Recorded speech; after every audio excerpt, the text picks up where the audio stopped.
todos. La palabra de nuestro Dios en esta mañana es para meditar sobre la expresión bienaventurado el que coma pan. El que coma pan en el reino de Dios. Bienaventurado el que coma pan en el reino de Dios. Y este texto se encuentra en Lucas 14:15 y es expresada por un invitado a una comida.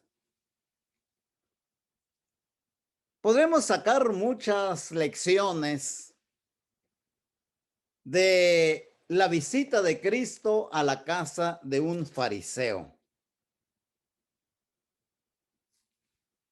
Pero su servidor quiere que meditemos sobre la expresión de este invitado cuando dice en el versículo 15, oyendo esto, uno de los que estaban sentados con él a la mesa le dijo, bienaventurado el que coma pan en el reino de Dios. Antes de comenzar con esta meditación, quiero hacer una observación actual y que es muy similar a la conducta de aquellos asistentes a esa comida. La observación es que hay una actitud paradójica de muchas personas. Por ejemplo, hay personas que quieren ser espirituales, que quieren desarrollar su vida espiritual, pero sin embargo, no buscan lo espiritual. Como que la idea es que el hecho de ser espirituales viene por acto de magia, por un acto automático, pero la persona no lucha por su vida espiritual. Por otro lado, hay personas que quieren ser salvos, pero una de dos, no buscan la salvación, piensan que el ingreso al cielo es por amor de Dios, dicen, no, Dios no me puede condenar porque Dios es amor. No buscan la salvación. Y por otro lado, hay personas que buscaron su salvación, pero por otro lado, no cuidan su salvación. Recordemos que el apóstol Pablo nos decía que Dios nos ha dado toda la armadura. Entre ellas, ¿el yelmo de qué? El yelmo de la salvación. No sé en qué otro país exista este decreto de que todos los trabajadores, todos los obreros tienen que llevar un casco, porque eso garantiza su protección. Pero es conocido en ese país que aunque es una ley, hay muchos trabajadores que andan trabajando sin casco. Entonces, como que no les interesa mucho. Incluso hay compañías que no son exigentes con esta ley. Me acuerdo hace muchos años, una persona se cayó como de 10 metros y se rompió todos los huesos. Y estaba en el hospital y le dije, bueno, porque me habían dicho que fuera a orar por él al hospital y le dije, ¿cómo ocurrió el accidente? Dice, es que se puso una escalera que no estaba asegurada. Y usted no estaba amarrado, no, dice, ni siquiera me amarré. Tenía su casco tampoco, así es que imagínese 3 cosas. La escalera no estaba asegurada. Segundo, él no estaba amarrado en el andamio. Tercero, no tenía su casco. Dice, inmediatamente que nos caímos, mi compañero y yo, dice, vino el manager, dice, aseguren el andamio. Pónganse casco todos, dice. ¿Para qué? Para que cuando venga la inspección se den cuenta que todos estaban protegidos Y y entonces no los iban a multar. Pero ya cuando el accidente ya había pasado. Son cosas paradójicas en la realidad física, podríamos decirlo así. Pero también en la realidad espiritual ocurre lo mismo. Ahora, bienaventurado el que coma pan en el reino de Dios. ¿De dónde procede esta exclamación de emoción? Primero, recordemos que el que escribe es Lucas. Y quiero hacer 3 preguntas a la audiencia. El que levante la mano, pues que abra su micrófono y dé la respuesta. Recordemos que Lucas, cuando escribe el Evangelio, le escribe, este documento es destinado para que le llegue ¿a quién?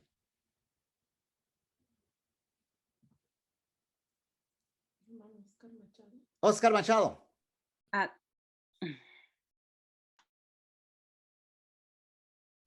Excelentísimo Teófilo.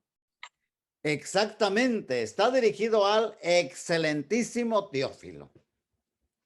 Y esto nos dice algo muy importante. Teófilo no era cualquier persona, porque se dirige con ese título, excelentísimo Teófilo. Y esta expresión de excelentísimo es como se refiere a una autoridad dentro de la jerarquía política romana. Porque recuerden que cuando el apóstol Pablo se dirigía a los gobernadores, excelentísimo Félix, ¿sí? Excelentísimo Festo. Quiere decir que se dirige a una autoridad. La carta de el Evangelio de Lucas, ¿por qué no decirlo carta? Está destinado a un gobernante romano, ¿sí? ¿Y cuál es la finalidad? ¿Por qué se lo dirige a alguien con un puesto importante en el gobierno romano? Otra pregunta para la audiencia. Más aquellos de nuestra congregación que le estuve dando la clase sobre la historia de la iglesia. Recordemos que en el segundo siglo hubo producción literaria de la iglesia, de cristianos, escritores, y escribieron 2 clases de documentos. 2 clases de documentos. Una para combatir ¿cómo les diré? La falsa doctrina que había surgido dentro de la iglesia. Y otra para defender la fe cristiana de los ataques de los externos a la iglesia. Pero nuestro hermano Machado ya no va a contestar. Ya. A ver, dígame uno de esos documentos. ¿Cómo se le conocía a uno de esos documentos? Usted puede decir los que para defender la iglesia de la falsa doctrina o para defender la doctrina de la iglesia o los ataques en contra de la iglesia externamente. ¿Cómo se llama? Nuestra hermana Claudia normalmente siempre contesta. Anda muy silenciosa ahora. Nadie contesta. Bueno, estos documentos se le llamaban polémicas.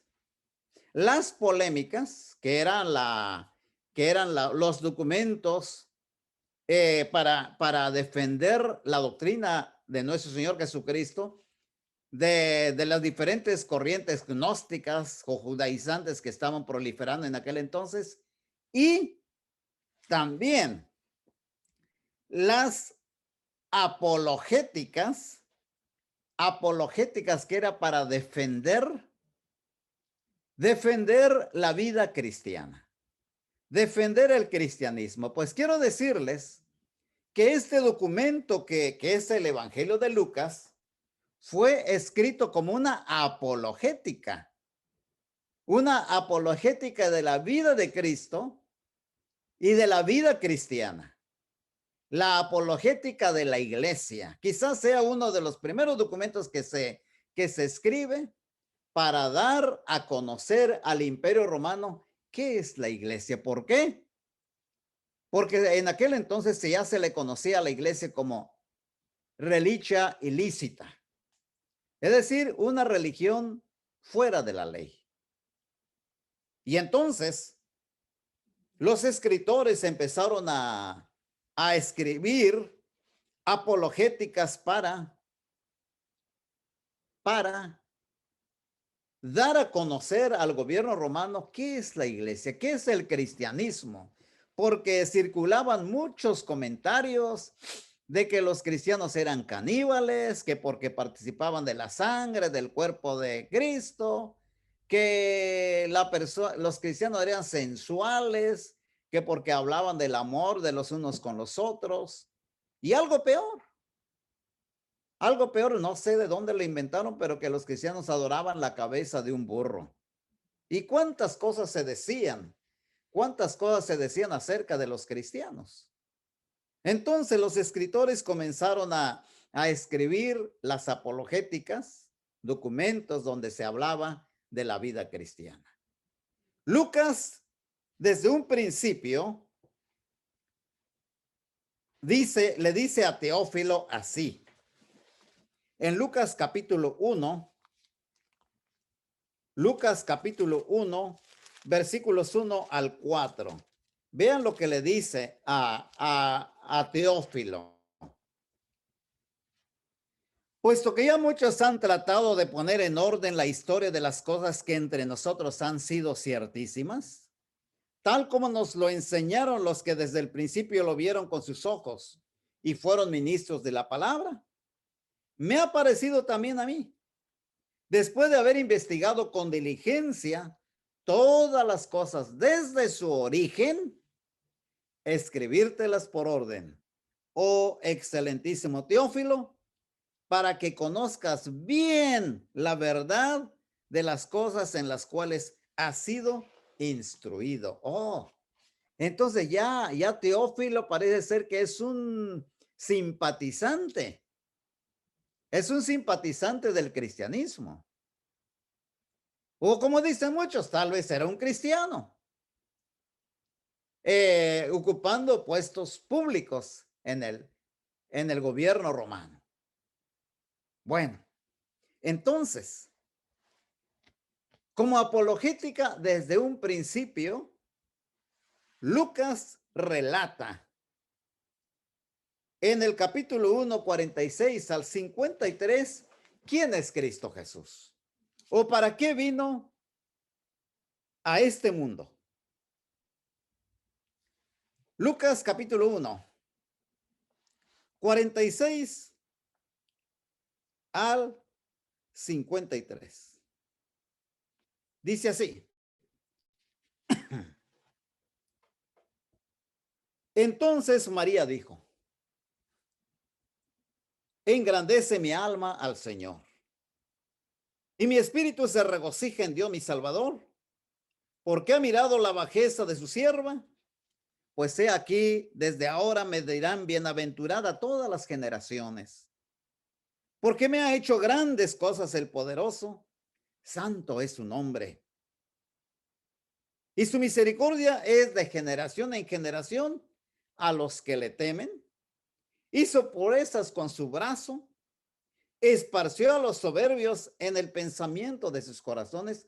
Fíjense lo que comienza aquí hablando acerca de a lo que había venido Cristo Jesús. Dice, versículo 50, la última parte dice, no, 51, hizo proezas con su brazo, esparció a los soberbios en el pensamiento de sus corazones, quitó de los tronos a los poderosos y exaltó a los humildes. A los hambrientos colmó de bienes y a los ricos envió vacíos. Socorrió a Israel su siervo, acordándose de la misericordia, de la cual habló a nuestros padres para con Abraham y su descendencia para siempre. Hasta ahí.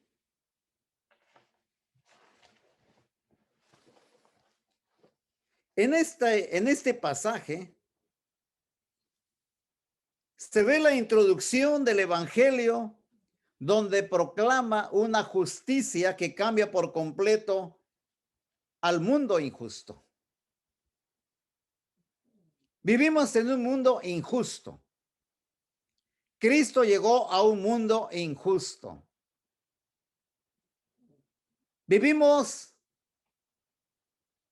El mundo vive a instancias del tercer jinete, el jinete que lleva la balanza en su mano, pero que no muestra la justicia.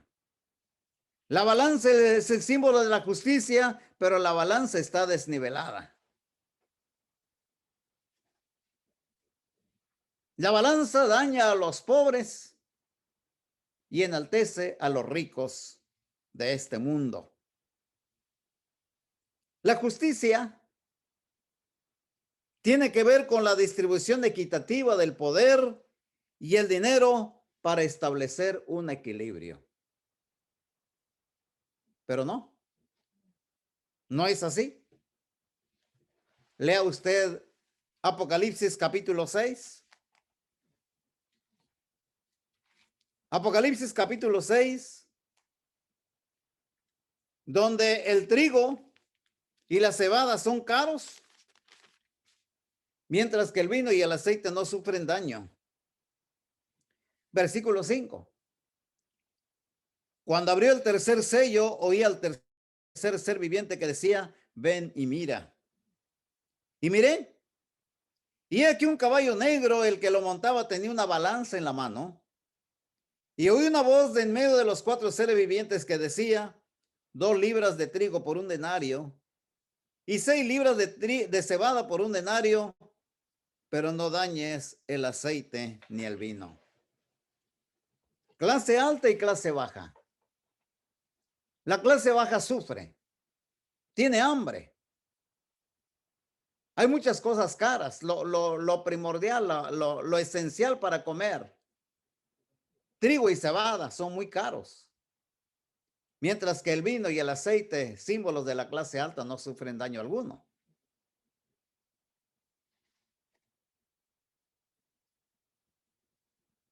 La justicia implica hablar de dinero y de distribución de la riqueza.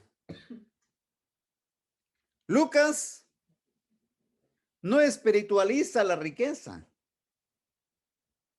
No está hablando en términos espirituales en este punto. Los pobres son verdaderos pobres.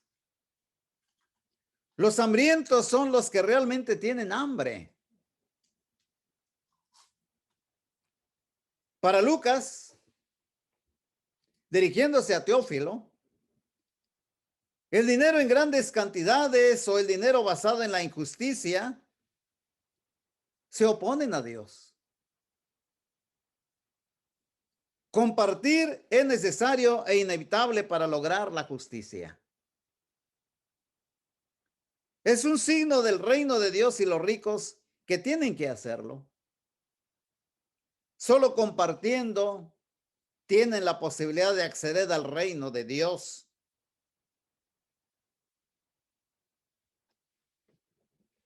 Veamos en Lucas capítulo 6. Lucas capítulo 6. Versículos 20 al 26. Palabra de Cristo. Y alzando los ojos hacia sus discípulos decía, bienaventurados vosotros los pobres, porque vuestro es el reino de Dios. Bienaventurados los que ahora tenéis hambre, porque seréis saciados. Bienaventurados los que ahora lloráis, porque reiréis. Bienaventurados seréis cuando los hombres os aborrezcan y cuando os aparten de sí y os vituperen y desechen vuestro nombre como malo por causa del Hijo del Hombre. Gozaos en aquel día y alegraos, porque aquí vuestro galardón es grande en los cielos, porque así hacían sus padres con los profetas. Mas hay de vosotros ricos, porque ya tenéis vuestro consuelo. Hay de vosotros los que ahora estáis saciados, porque tendréis hambre. Hay de vosotros los que ahora reís, porque lamentaréis y lloraréis. Hay de vosotros cuando todos los hombres hablen bien de vosotros, porque hacían sus padres, porque así hacían sus padres con los falsos profetas. El dinero y las riquezas son para servir. Así habló Lucas. Recordemos que Lucas habló de Zaqueo. ¿Se acuerdan de Zaqueo? ¿Cómo cuando Cristo llegó a su casa? Era un hombre rico, no espiritualmente, materialmente. Pero cuando dijo, si he defraudado a alguien, se lo regreso cuadruplicado, Cristo dijo, hoy ha llegado la salvación a esta casa. El segundo documento para Teófilo fue el libro de los Hechos. Y ahí habló acerca de José de Chipre, llamado Bernabé. Un hombre pudiente dando su dinero, compartiendo lo que tenía a la iglesia en Jerusalén. También Lucas habló de María Magdalena, María de Magdala, que con sus bienes servía al Señor. También en el libro de los Hechos habló de Lidia de Tiatira, una mujer exitosa, comerciante, que con su dinero sirvió al apóstol Pablo y sus colaboradores. Esta es la tesis de Lucas a Teófilo acerca de los cristianos, acerca de Cristo Jesús. Ahora bien, las comidas estructuran el Evangelio de Lucas. Lucas habla mucho de comidas. Lucas envía a los lectores del Evangelio con Jesús de comida en comida. Jesús se sienta a la mesa con diferentes personas, fariseos, pecadores, pobres, ricos, recaudadores de impuestos y sus amigos. ¿Por qué? Enfoca el compartir una comida y que haya pan para comer y también para saciar la sed. Comer juntos en una nueva comunidad. En las comidas, Jesús desarrolla su teología de una nueva comunidad. El Evangelio de Lucas refleja la situación de las comunidades cristianas primitivas. Personas de diferentes estratos sociales, unidas por la fe en Jesús el Mesías, comen juntas, teniendo comunión los unos con los otros. Pero esto era inusual. En el primer siglo y ahora todavía, esto es inusual. ¿Cómo es posible que esclavos y ricos compartan una comida? Esto es algo que va en contra de las relaciones de la época. Y aún en esta época, Lucas narra cómo se comporta y enseña a Jesús en las comidas. Jesús no tiene problema en comer con diferentes personas que no suelen compartir la mesa. Pablo reprende a la comunidad cristiana en Corinto porque había problemas. Se reunían para tener comunión, pero había grupitos En realidad no había comunión. Llegaban con sus comidas, cada quien uno se queda con hambre, el otro hasta se embriaga, dice. Y luego participan de la mesa del Señor. ¿Dónde está la comunión? ¿Dónde está la igualdad?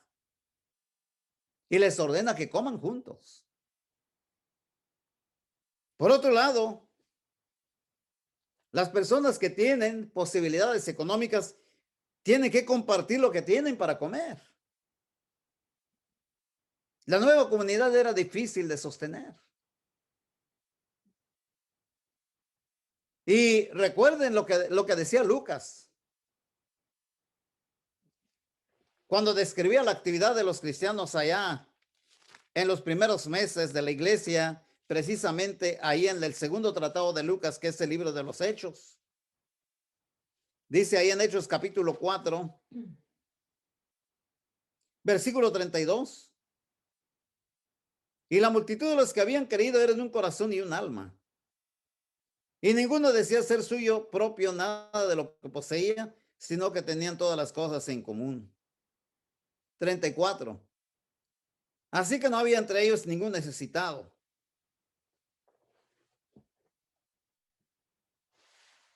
Esto es lo que nuestro Señor Jesucristo enfoca, o Lucas, al narrar esta historia, está dándonos esta enseñanza. Primer punto. Regresemos a Lucas capítulo 14. Primer punto. ¿Dónde se desarrolla la historia? La historia se desarrolla cuando, versículo 1 del capítulo 14, aconteció un día de reposo. Un día sábado. El Shabbat. Cristo Jesús entró para comer en casa de un gobernante, es decir, de un hombre pudiente. Era fariseo. Pero ¿por qué invitaron a Cristo Jesús? Porque este gobernante fariseo invitó a Cristo Jesús para acecharle. Estos le acechaban para ver qué decía, qué hacía, para acusarle, claro.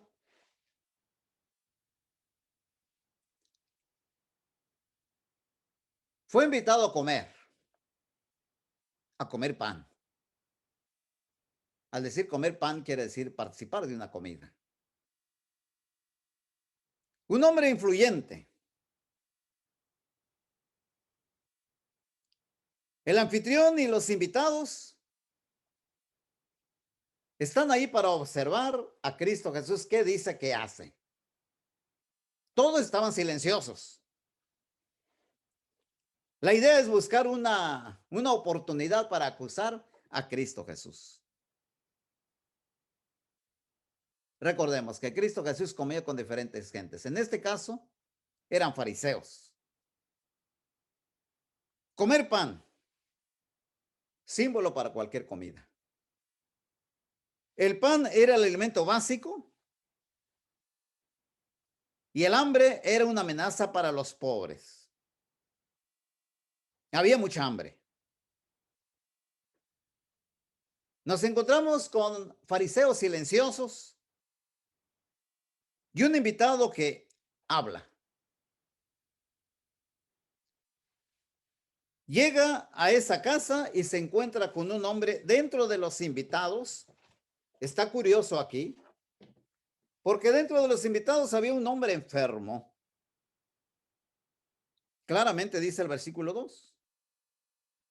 Llega, los anfitriones están expectantes a lo que hace o dice Jesús. Le acechaban, dice, acechar quiere decir mirarlo a escondidas. Y aquí delante de él un hombre hidrópico, un hombre enfermo de retención de líquidos. Y viene la primera enseñanza de Cristo Jesús. Les pregunta, ¿es lícito sanar en el día de reposo? Mas ellos callaron. Seguían silenciosos. Y él tomándole, le sanó y le despidió. Luego les dice, ¿quién de vosotros si su asno o su buey cae en algún pozo, no lo sacará inmediatamente aunque sea en día de reposo? 6. Seguían callados y no le podían replicar estas cosas. Es la primera escena. La segunda escena. Parece ser que llegó la hora de comer. Llega Cristo Jesús y ve a ese hombre, le sana, les da una lección. Y todos expectantes, silenciosos. La segunda acción. Empezaron a servir y ¿qué pasó? Todos corrieron a ocupar los primeros lugares. Todos querían comer. Observando cómo escogían los primeros asientos a la mesa, refirió a los convidados una parábola. Les dice, no se aboracen, no tomen los primeros lugares. No sea que alguien llegue con más distinción y te digan, sí se puede sentar por acá. Y le den la preferencia al otro y vas a quedar en ridículo. Con vergüenza vas a ocupar un segundo lugar. Mejor, cuando fueres convidado, ve, siéntate en el último lugar. Y cuando te diga, pásale, pues, siéntese acá, entonces ya vas y ocupas el lugar y vas a tener gloria, vas a estar honrado de que te inviten a ocupar el primer lugar. Yo en realidad a veces entiendo muchos hermanos que llegan cuando tenemos servicios presenciales, se ponen hasta allá atrás. Y le digo, no, es que bueno que tengan esa actitud. ¿Por qué? Porque están acatando aquí lo que dice. Siéntate allá. Y ya cuando uno les dice, pasen la cana, pues ya pasan bien. Ya se pasan muy honrados, ¿verdad? Sí. Y algunos que se sienten tan honrados que se quedan allá, tienen que decirles 2 o 3 veces, 4 veces, venga acá, porque es muy importante, ¿verdad? Y entonces es la enseñanza de Cristo Jesús. Porque cualquiera que se enaltece será humillado y el que se humille será enaltecido. Y luego da un consejo el Señor Jesucristo. Cuando hagas comida o cena, no llames a tus amigos, ni a tus hermanos, ni a tus parientes, ni a vecinos ricos, para que sean a su vez, te vuelvan a convidar y sea recompensado. Dice, ellos te van a corresponder. Porque tienen, porque son tus amigos, porque son tus parientes. Cuando hagas banquete, llama a los pobres, a los mancos, a los cojos y los ciegos, y será bienaventurado, porque ellos no te pueden recompensar, pero te será recompensado en la resurrección de los justos. Es la segunda lección. Lo que hagas por los necesitados, ellos no te lo van a poder pagar, pero Dios te va a dar la recompensa. Y entonces surge aquí la exclamación. Dice el versículo 15, oyendo esto, uno de los que estaban sentados con él a la mesa le dijo, bienaventurado el que coma pan en el reino de Dios. Bienaventurado el que coma pan en el reino de Dios. Escuché a alguien decir hace poco en una lección. Dice, esto no se refiere al pan en el cielo, no se refiere. Y no se refiere que a las bodas. ¿Cómo que no? Porque claramente está hablando aquí el versículo 14. Pero te será recompensado en la resurrección de los justos. Cuando resucitemos, cuando diga, como dice, después lo vamos a leer. Bueno, de una vez. Repito, pero quiero que noten este punto, el versículo 14. Serás bienaventurado porque ellos no te pueden recompensar, pero te será recompensado en la resurrección de los justos. Y en la resurrección de los justos, ¿qué va a pasar? Apocalipsis 19.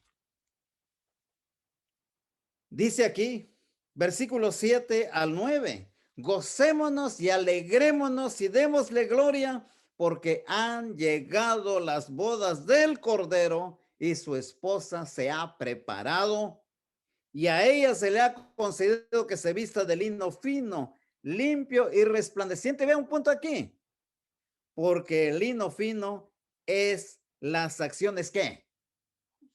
Justas, lecciones justas. ¿Y qué es justicia? Buscamos justicia, hermanos, en este mundo. Los gobiernos quieren gobiernos justos. La distribución equitativa entre el dinero, que haya equidad. La distribución equitativa del dinero y de los empleos. Eso es lo que se quiere. Los gobiernos luchan contra la pobreza, pero ¿cómo van a luchar contra la pobreza si se están guardando ese dinero de los impuestos y no lo distribuyen?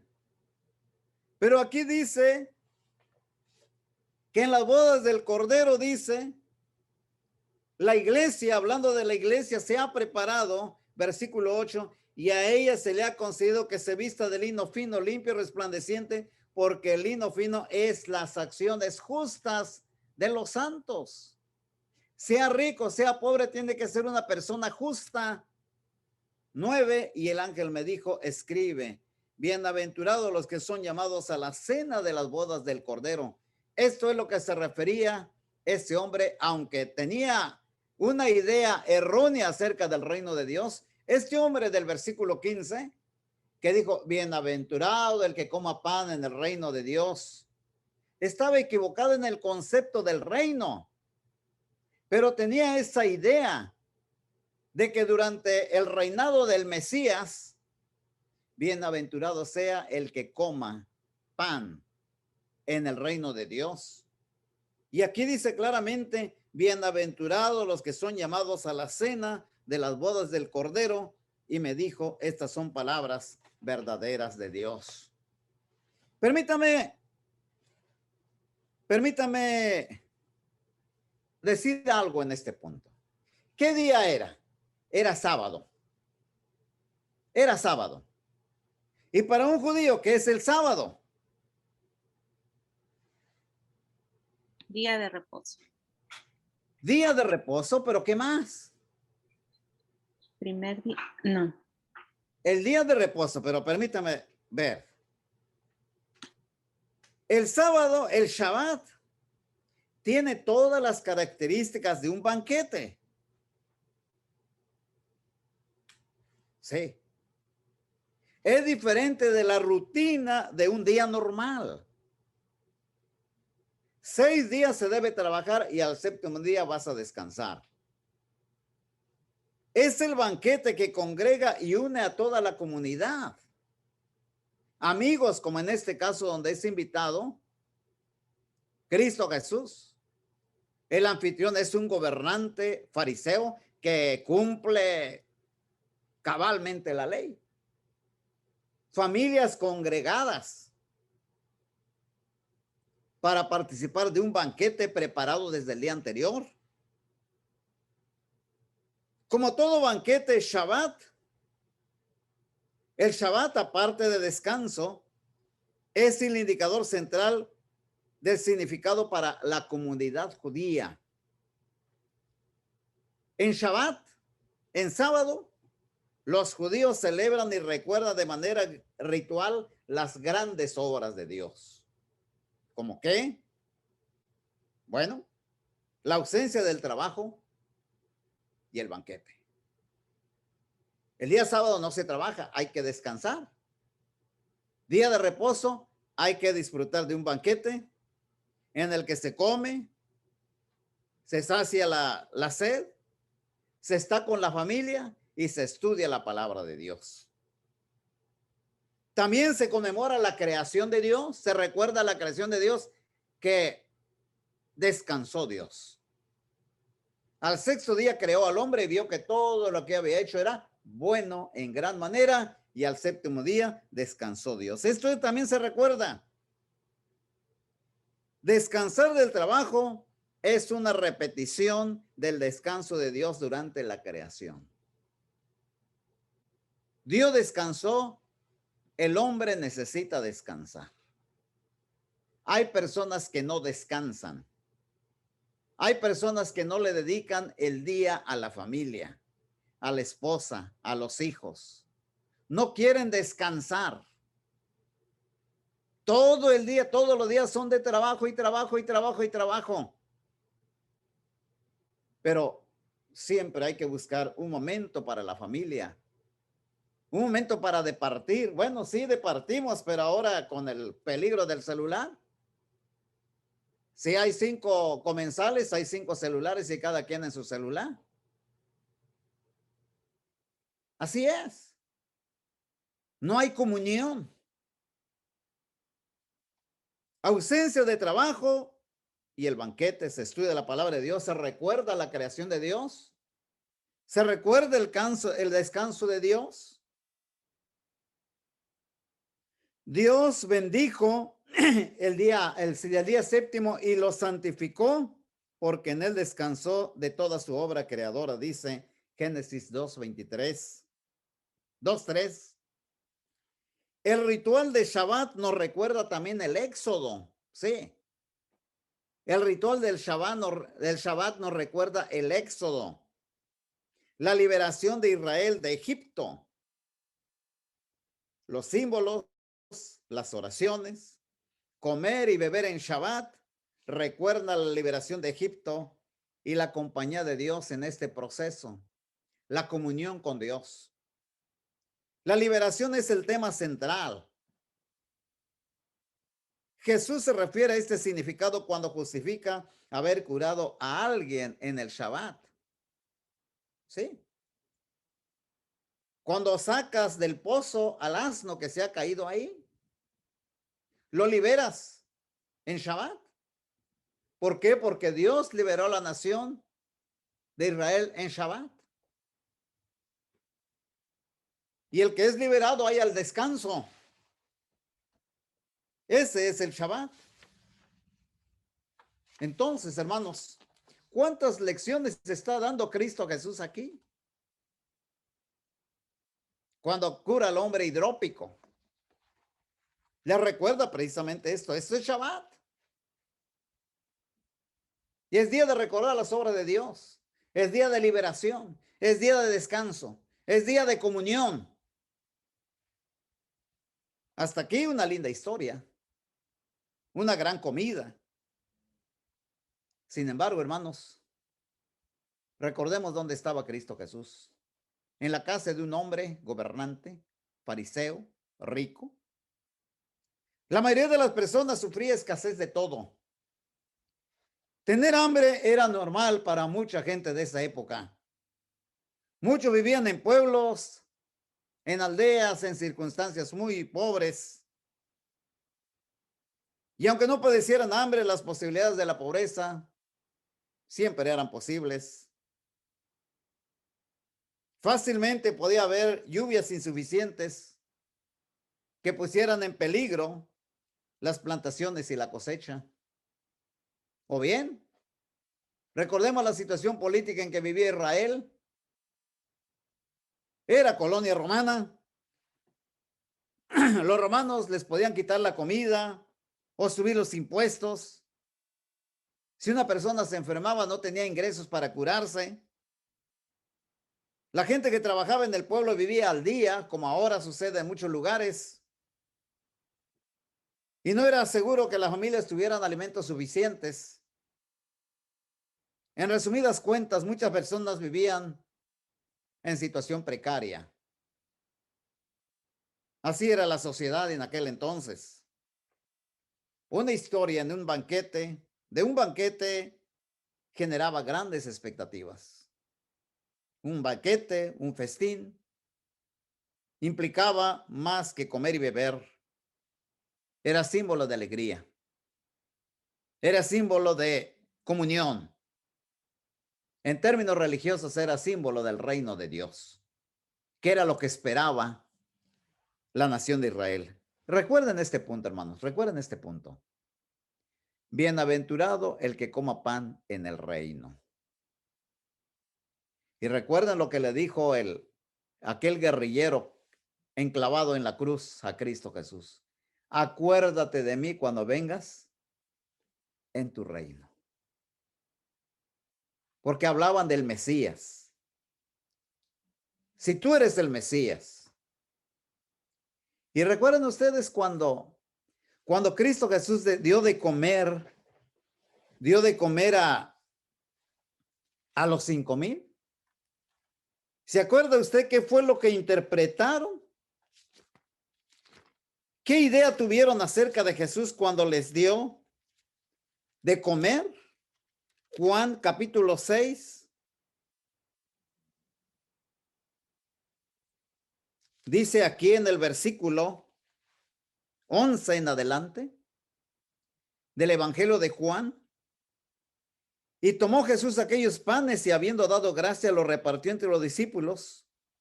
Y los discípulos entre los que estaban recostados asimismo de los peces cuanto querían. Y ese cuanto querían. No que un poquito. Un familiar mío decía que en la Ciudad de México pues hay escasez de comida hace muchos años. Y decía, esta persona cuando te ofrece de comer, dice, te especifica, dice. Primero te sirve la comida con arroz, con carne, con lo que sea. Y pues es el primer plato. Y ya cuando ve que te quedaste así como medio, a que todavía quería más, y entonces te decía, ¿más arrocito? Decía. Es decir, que ya nomás te va a ofrecer arroz, ya no te va a dar todo el platillo completo. Bueno, hermanos, así es. Entonces, sin embargo, aquí repartieron todo cuanto querían. No, ya faltó el pescado, no que ya faltó el pan, no. Cuanto quisieron comer, comieron, se saciaron. Dice el 12, y cuando se hubieron saciado, dijo a sus discípulos, recoged los pedazos que sobraron para que no se pierda nada. Hay que recordar este consejo del Señor Jesucristo. Recoja los pedazos que sobre para que no se pierda nada. Nada de tirarla a la basura. ¿Por qué? Porque sobran 2 o 3 pizzas y a la basura. Sobran tortillas y a la basura. Si otros no comen, no me importa. Yo tiro la comida, al fin que ya no tengo hambre. Pero hermanos, hay que ser ahorrativos. 13, recogieron pues y llenaron 12 cestas de pedazos, que de los 5 panes de cebada sobraron a los que habían comido. Y note lo que dice los versículos 14 y 15. Aquellos hombres entonces, viendo la señal que Jesús había hecho, dijeron, este verdaderamente es el profeta que había de venir al mundo. Fíjense, ¿a qué conclusión llegaron? Conecten lo que dijo aquel hombre, bienaventurado el que coma pan en el reino. Y cuando estos hombres comieron hasta saciarse, dijeron, este verdaderamente es el profeta que había de venir al mundo. Ya llegó el que nos va a dar de comer. Y dice, versículo 15, pero entendiendo Jesús que iban a venir para apoderarse de él y hacerle rey, volvió a retirarse al monte él solo. Dijo, esto me van a hacer rey. ¿Por qué? Porque los judíos estaban interpretando mal las profecías del Antiguo Testamento. Recordemos que el único tiempo en que descansó Israel fue cuando David aplacó a todos los enemigos, cuando finalmente reinó la paz. Y entonces cada quien pudo retirarse a su comunidad y comer el pan tranquilamente. Pero Dios le dijo, tú vas a tener un heredero. Él reinará siempre sobre tu trono. Refiriéndose a Cristo Jesús. Y recuerden que este mismo punto está referido en Lucas. No lo busque. Pero Lucas capítulo 1, versículo 26 en adelante hasta el versículo 33. está hablando acerca de que el ángel Gabriel le está hablando a la Virgen María del cumplimiento de lo que Dios le dijo a David. ¿Sí? Otra vez Lucas, porque Lucas estaba mostrando a Teófilo cuál es la tesis de la vida cristiana. Una comunión de hombres, una comunidad de hombres para donde no hay ricos ni pobres y todos comparten sus necesidades.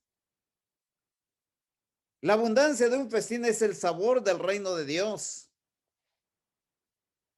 porque Isaías así lo profetiza. Isaías capítulo 25. Isaías capítulo 25. Leamos los versículos 6 al 8. Isaías 25, 6 al 8 dice: Jehová de los ejércitos hará en este monte a todos los pueblos banquete de manjares suculentos, banquete de vinos refinados, de gruesos tuétanos y de vinos purificados. Dice, gruesos tuétanos. Me acuerdo cuando yo era niño, agarraba el tuétano y le sorbía, pero todo el tuétano, ¿verdad? No sé si los hermanos de Sudamérica estaban acostumbrados a esto también, el tuétano, ¿verdad? Pero está bien sabroso. Bueno, en mis tiempos, no sé ahora, pero quizá ahora se me suba el colesterol o me siento mareado, pero en aquel entonces no me cómo saboreaba los tuétanos. Fino purificado, 7. Y destruirán este monte la cubierta con que están cubiertos todos los pueblos y el velo que envuelve a todas las naciones. Destruirá a la muerte para siempre. Y enjugará Jehová el Señor toda lágrima de los rostros y quitará la afrenta de su pueblo de toda la tierra, porque Jehová lo ha dicho. Y dice aquí, y dirá en aquel día, he aquí, este es nuestro Dios. Le hemos esperado y nos salvará. Este es Jehová a quien hemos esperado. Nos gozaremos y alegraremos en su salvación. Hermanos, esto fue lo que se pronosticó 750 años antes de que Cristo llegara a este mundo. Entonces, hermanos, encontramos que Cristo Jesús, regresando a Lucas capítulo 14, quiero que vean que está hablando acerca de todas estas verdades bíblicas. Cuando él dice en el versículo 14, y serás bienaventurado, porque ellos no te pueden recompensar, pero te será recompensado en la resurrección de los justos. ¿En la resurrección de quién? En la resurrección de los justos. Cuando realmente se viva en comunidad cristiana. Cuando no hay diferencia entre ricos y pobres, porque Cristo Jesús dijo, pobres siempre los tendréis. Siempre habrá pobres y siempre habrá ricos en este mundo. Pero dentro de la iglesia, estas diferencias deben quedar abolidas.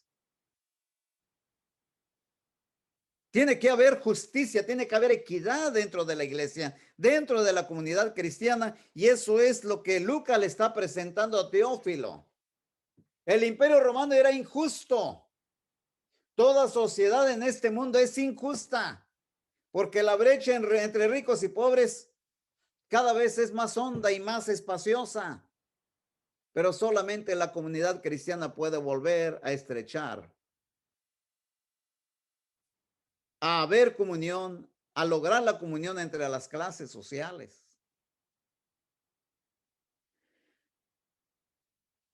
Jesús no predica el evangelio de la prosperidad material. Tampoco predica el evangelio solamente para la clase alta. Porque lamentablemente hay muchos programas dentro de la iglesia donde la sociedad alta. Hay que conquistar a la sociedad alta. Porque solamente si conquistamos la sociedad alta, podrá no haber dependencia y que todos puedan, con la sociedad alta, van a donar su dinero a la iglesia y, hermanos, el evangelio es para todos.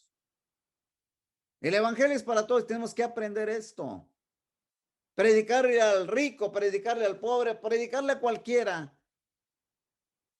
¿Por qué? Porque cuando se le predique el evangelio, cuando conozcan a Jesús, habrá comunión. Por eso es que la invitación es para todos. La parábola de la gran cena, que es lo que sigue después de la exclamación de este hombre, es que había muchos que no aceptaron la invitación. ¿Por qué? Porque estaban enfrascados precisamente en sus comodidades materiales. A esta comunión del cual nos habla Cristo Jesús y al cual nos invita, no todos aceptaron. Es como aquella persona que no tiene comunión con la iglesia porque yo tengo mis ocupaciones, yo tengo que trabajar, es que yo tengo que hacer esto. Yo pierdo tiempo, 1 hora, 2 horas, yo pierdo tiempo. ¿Qué dijeron? Versículo 17. Y a la hora de la cena envió a su siervo a decir a los convidados, venid que ya está todo preparado. Y todos a una comenzaron a excusarse. El primero dijo, he comprado una hacienda y necesito ir a verla, te ruego que me excuses. Perdóname, acabo de comprar algo y tengo que revisarla. He comprado una nueva hacienda, tengo un nuevo trabajo, tengo aquello. No tengo tiempo para la gran cena, para la gran comunión. Primero mis dientes que mis parientes, decía alguien. Segundo, 19. Otro dijo, he comprado 5 yuntas de bueyes y voy a probarlo, te luego que me excuses. He comprado un carro. He comprado un nuevo equipo de trabajo. Necesito revisarlo porque el de mañana es lunes y no tengo tiempo. Necesito trabajar. 20. Y otro dijo, acabo de casarme y por tanto no puedo ir. Recuerdan que el casado judío tiene que estar con su esposa, el recién casado tiene que estar 1 año. De acuerdo que me acabo de casar, le tengo que dedicar el tiempo a mi esposa. Es que no puedo dedicarle el tiempo a Dios. Me acuerdo hace muchos años, en una congregación, dijo, bueno, aquí falta alguien, falta este niño. Y otro niño dijo, dice, no vino, dice, porque se fueron a la playa, se fueron a Galveston, dice, delante de toda la congregación. ¿Por qué? Porque tenía que dedicarle tiempo a la esposa, pero precisamente en primer día de la semana. ¿Sí? Y aquí están retratados. Aquí están retratados los casos. Hay muchas excusas para servir a Dios. Hay muchas excusas para integrarse a una comunidad cristiana, para vivir en comunión, vivir en justicia.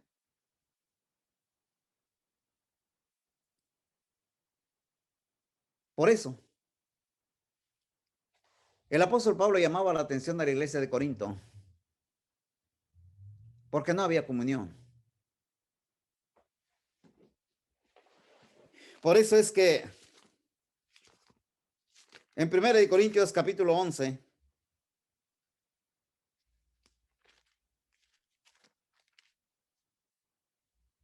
ahí en el versículo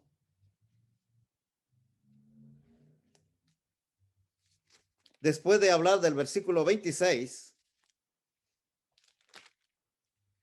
en el 27, dice, de manera que cualquiera que comiera este pan o bebiera esta copa del Señor indignamente, será culpado del cuerpo y de la sangre del Señor. Por tanto, pruébese cada uno a sí mismo y coma así del pan y beba de la copa, porque el que come indignamente, sin discernir el cuerpo del Señor, juicio come y bebe para sí. Hemos participado, hermanos, del cuerpo de Cristo Jesús. Hemos participado de la sangre de Cristo Jesús. Hemos sido revestidos de Cristo Jesús. Por lógica tenemos la mente de Cristo Jesús. ¿Por qué? Porque Cristo es la cabeza y nosotros somos el cuerpo. Y si la mente de Cristo Jesús dice que tenemos que tener comunión entre nosotros, porque todos los miembros del cuerpo son muchos miembros, pero uno solo. Si un miembro del cuerpo sufre, todo el cuerpo sufre. Si otro miembro del cuerpo se alegra, todo el cuerpo se alegra. Si esta comunión existe, hermanos, y luego participo del cuerpo y la sangre del Señor Jesucristo, entonces, ¿qué pasa? Juicio come y bebe para sí. No entiende, no discierne lo que está de lo que está participando. Por lo tanto, hermanos, tenemos que vencer esas diferencias sociales.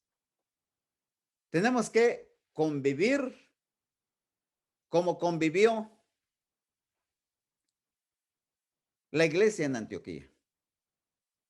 Pero el promotor de esa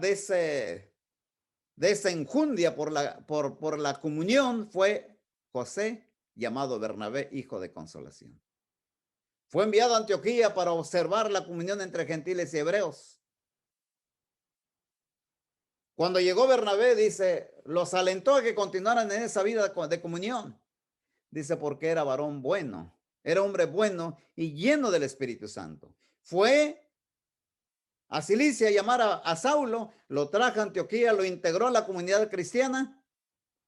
Y dice el versículo 26. ¿Qué dice el versículo 26? ¿Alguien sabe? Y los discípulos, ¿qué dice? No busque el versículo 26 del capítulo 11. Y los discípulos se congregaron ahí todo un año con la iglesia. ¿Y los discípulos qué? Fueron llamados cristianos por primera vez. Fueron llamados cristianos por primera vez en Antioquía. Tenían la mente de Cristo Jesús. Ahora sí hay comunión. Ahora sí son cristianos. No se estaban acechando los unos a los otros.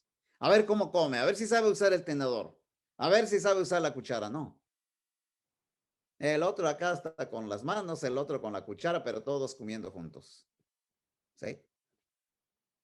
Hermanos, concluyo con esto. Sí, luchamos por tener la mente de Cristo y por las enseñanzas que dio en la casa del fariseo, del gobernante. Si retenemos esta enseñanza, dice, para terminar, quiero leer dos textos que se encuentran en Apocalipsis. La primera de ellas se encuentra en el capítulo 2, versículo 17. La primera parte. El que tiene oído, oiga lo que el Espíritu dice a las iglesias. ¿Qué dice? Al que venciere, le daré a comer del maná escondido. El maná, el pan. Y le daré una piedrecita blanca. Y en la piedrecita escrito un nombre nuevo, el cual ninguno conoce sino que el que lo recibe. Una invitación. Le voy a dar una invitación. ¿Cuál invitación? Capítulo 19. ¿Cuál invitación? Capítulo 19. Versículo 9. Y el ángel me dijo, escribe, bienaventurados los que son llamados a la cena de las bodas del Cordero. Y me dijo, estas son palabras verdaderas de Dios. Conclusión. Para poder vivir en las mansiones celestiales, tenemos que aprender a vivir ahora. Aprender a vivir aquí. Vivir justamente, en justicia, en equidad, en igualdad, para poder morar en las mansiones celestiales. Recuerde lo que dijo el apóstol Pedro. Empero nosotros esperamos cielos nuevos y tierra nueva, donde mora ¿qué? La justicia. Sí, hermanos. Tenemos que vivir con la mente de nuestro Señor Jesucristo.